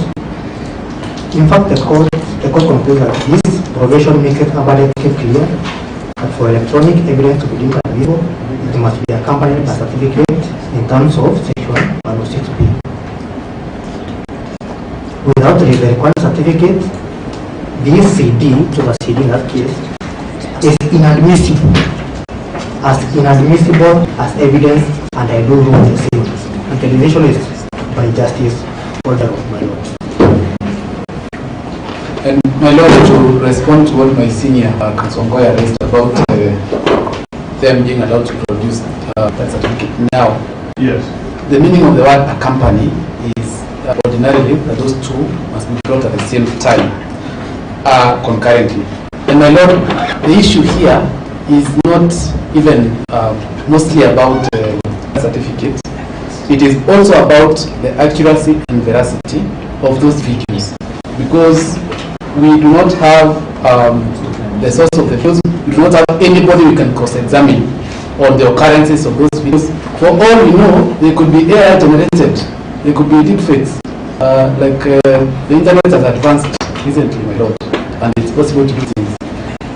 There is no affidavit that is accompanying videos. Therefore, there is no person we can put on the stand and cross-examine what the accuracy of those videos. Let me give my short ruling on that. Counsel for the petitioner has conceded that the playing of the videos today would allow comment and observation by the parties. I agree with Counsel Kiri in that regard, that it would blur the distinction between hearing and highlighting of written submissions. Counsel Mute and Counsel Mwaria have, on the limb of objection on electronic certificates, have stated this is canvassed in their respective written submissions. Consequently, the videos shall not be played today at highlighting, and the court shall view the videos through the stated links that are given in the petitioner's affidavits and certificates of production of electronic evidence. 2. The question of certificates shall be canvassed in the judgment, as the certificates have been produced and we are past the hearing stage, and there is no question being raised to authenticity substantively. The objections are in the opposing parties' written submissions. If the objections in the submissions exceed, the court shall detain as much and not rely on the videos. Parties are reminded that in addition to producing evidence, there is material in the public realm on this issue. So that's 21st February 2025. I have read the affidavits and read the written submissions. I understand, and I'm sure the opposing parties understand the direction that the videos being played today would have gone. The challenge is, if you're opposing something that's already in the public realm, was canvassed on news reports, that may say, that's fine, I strike out the videos, but the judge cannot use what the judge read in newspapers or saw on television. So that issue is dealt with, unless someone wants to raise another objection.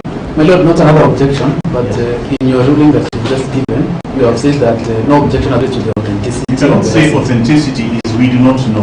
You cannot prove, you cannot assert a negative. You have to say this is AI generated because we ran it through software and it said this is AI generated content. We have very many available software on this. It cannot be enough for you to say I don't know if it's authentic, therefore it should not be submitted. We are guided, my Lord, but we hope our objection has been registered on the same. So,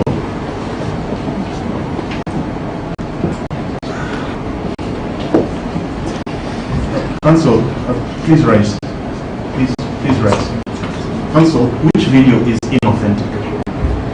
So that I record which video is. Your Lordship, we contend that all of them are inauthentic. Why? Because we cannot test the veracity of those videos. If you cannot test the veracity of the videos on the 21st of February for documents that were filed well back, what is the court supposed to do, counsel? You should have taken these links, you should have tested them, run them through freely available. You cannot say you want to reserve something that you cannot. Your Lordship, it's a law that a party that makes a such assertion should prove it. It's Yes, so you should prove your assertion that this could be AI generated. And it is also the duty of the petitioner to provide reliable and authentic evidence. You cannot say that something is inauthentic because you have not confirmed whether or not it is authentic. The certificate is supposed to give you the ability to then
that as hearsay.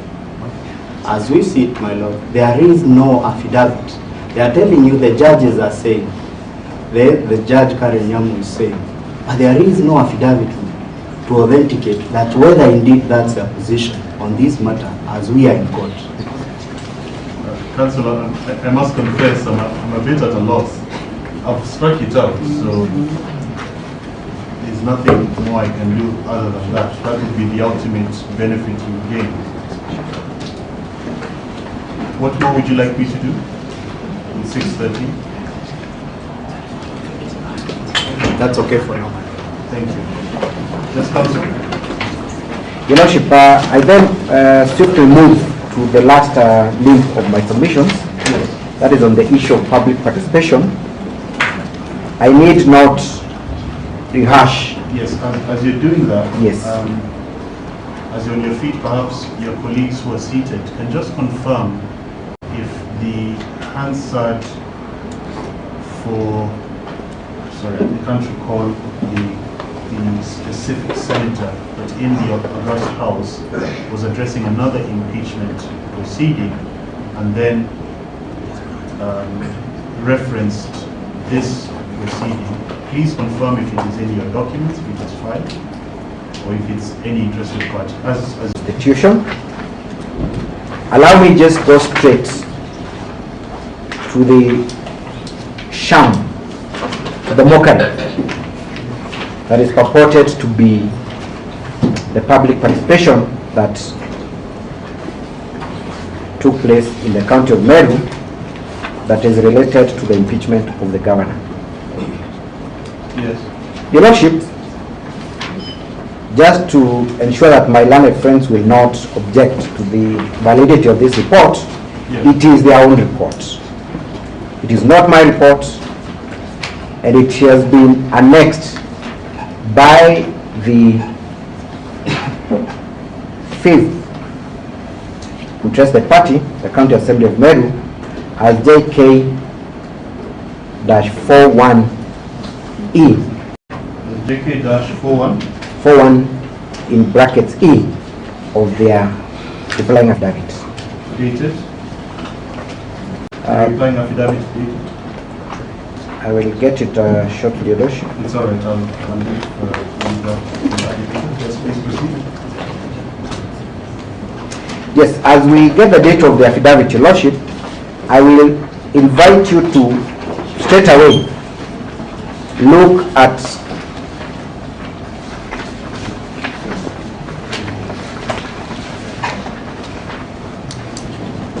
pages volume 4, pages 2071.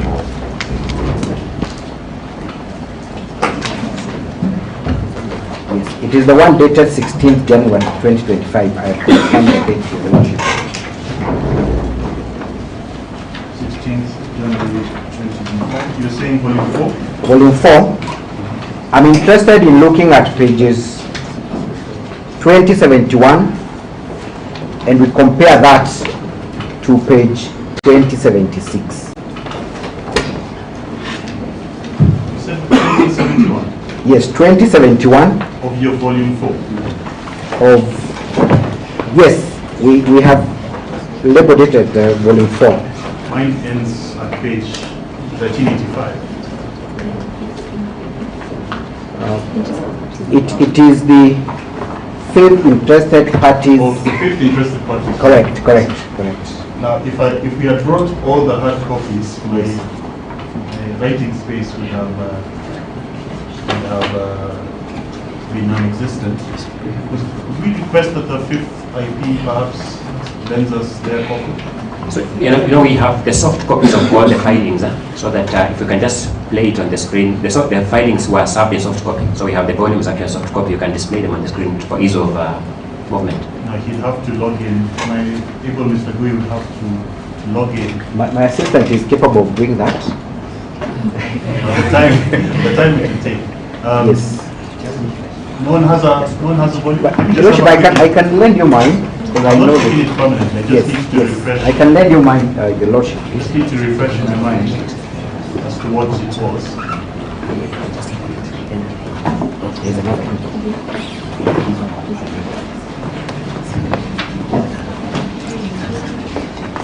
Yes, Just Your have Lordship. a quick look. Page. Page 2071.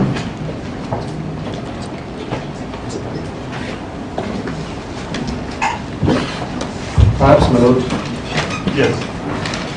before we went up to that page, Yes. I have an objection.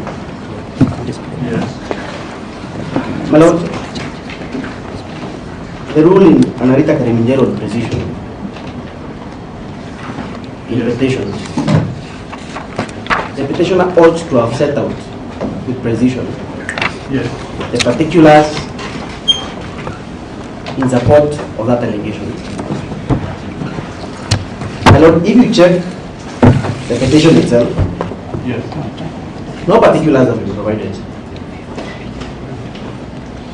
If you check the supporting affidavit, paragraph 19, the petitioner says that the evidence in support of the allegation of fabricated evidence of public participation is a 1344-page document, that is KM 6A and B.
Today is highlighting of written submissions. Yes, madam. You will have your opportunity to water down their case or completely defeat it. What you have stated is not, to my mind, in the nature of objection. You're submitting that they have not met a drafting rule on precision and then an evidentiary part. That you can take during your time. My lord, my objection is this, my lord, Yes. that we are getting the particulars in support of that allegation for the first time now. It is trial by ambush. They should have in their petition pleaded with precision the pages of this entire document that they purport are fabricated. Without that, my lord, the fifth interested party will not wander around this entire document trying to discern what the petitioner complains is fabricated evidence. It is that simple, my lord. Okay, let me get their point. I can see where you're coming from. Let me hear their point, then I'll know. Yes. I'm trying to find out what Mr. Mawura is saying. Yes. That by referring to their own document, they are hearing of the contents of their own document for the first time now.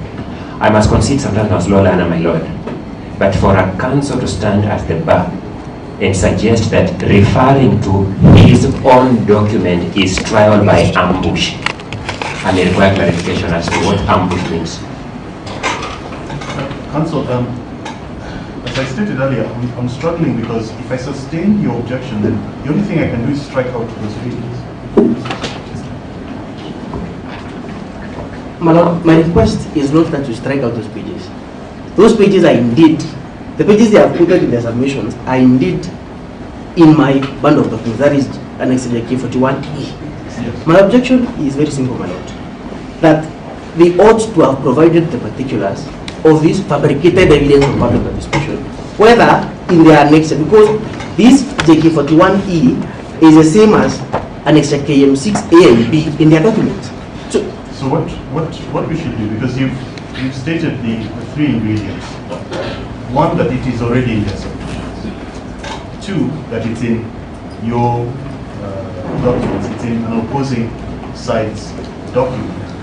3, it's also been responded to in your submission. I recall reading that they've not particularized. So is that really the nature of an objection, or is it you are arguing your side of the case before? My Lord, it is the nature of an objection, my Lord, and I try to persuade you, my Lord. Yes. Because what the petitioner has done, and in fact their petition, they say that they provide the particulars at the hearing. My Lord, in petitions, they ought to have told us, I am complaining about a specific page, which I say is a forgery, so that I am able to respond. My Lord, if, and I know as a matter of fact, my Lord, that they say that some of the people who are in those meetings, who are recorded in the minutes, did not attend those meetings, my Lord. The prejudice on the part of the assembly is that even if I wanted to call a person to depose an affidavit to say that indeed I was present in that meeting, I would not be able to do so because I don't know. Okay, it is which meeting, in which word. Let me frame it differently for you. Yes. So I can see where you're coming from. Council Angoya or any other council with specificity. Sorry, that word just never goes off easily off my tongue. Could you point your court to where you have made an allegation of public participation not meeting the required threshold, being whatever it is that you are alleging?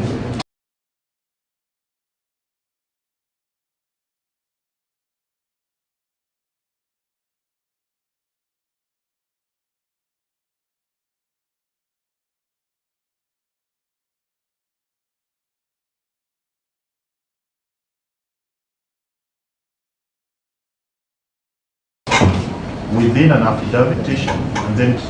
But also allow me, I explain this, Your Lordship. Okay. The volume 5 that we're talking about, as correctly stated by the fifth interested party, yes, is a 3,000 plus page document. So when we wanted to highlight each and every anomaly, we could not.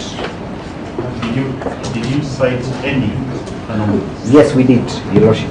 And we actually expressly said that we will then direct the court to the specific pages during the highlighting. My Lord, if you check the petition, the only place where they have mentioned public participation is the part of their participants. And in fact,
you mentioned in just that.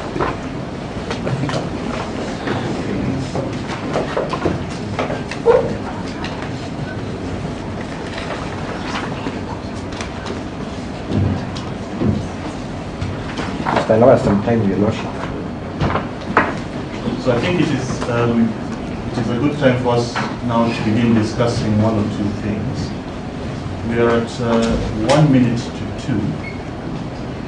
By my watch, because I stopped time, you had 13 minutes left.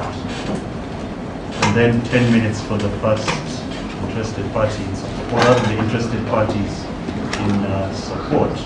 That would take us to around, let's call it 2:30. How then do we proceed after that, to 2:30?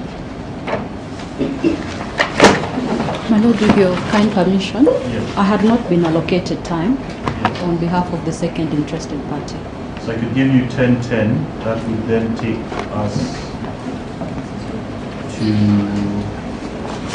2:33. Let's call it 2:35. That's okay, thank you. Are we going to break for lunch, or are we going to go? Yes. Sorry, can you have your name again?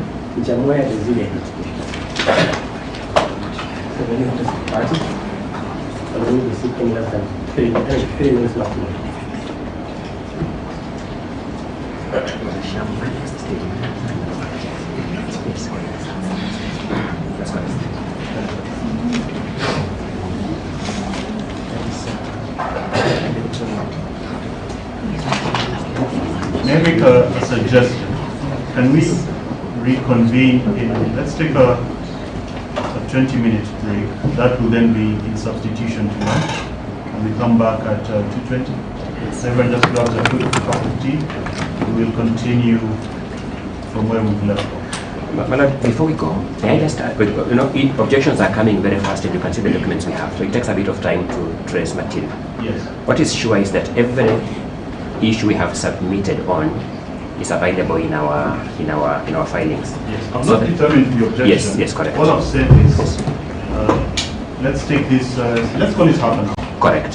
When I come back, I'll address that issue of the particular Then relation. grab a quick bite, as well as find that, and then we'll see whether the objection is sustained or it's over. Is that fine? Yes. So I'll see you all at 2:30 sharp.